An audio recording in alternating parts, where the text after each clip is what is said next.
Welcome back to Checkpoint. I'm Schlatter. And I'm Barton.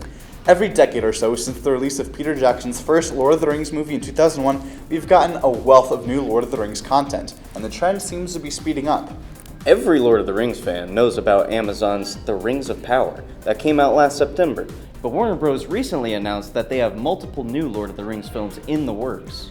And this is in addition to The War of Rohirrim, the anime movie they announced that's coming out next year.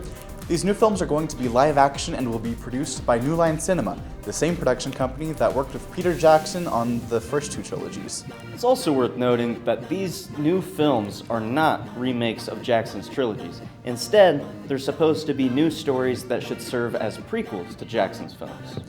Although production will not be connected in any way to Amazon's Rings of Power series, it is possible, if not likely, that the new films will at least reference some of the events depicted in Rings of Power. That seems confusing. That's because Amazon owns the television production rights to these stories, while New Line Cinema owns the film production rights.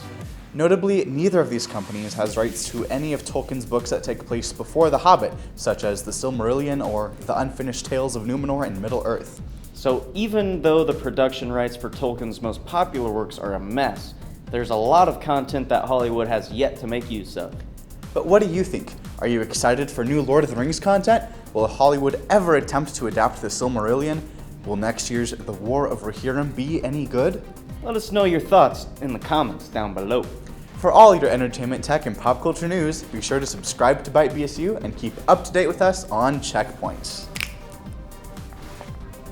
If that seems confusing, yeah!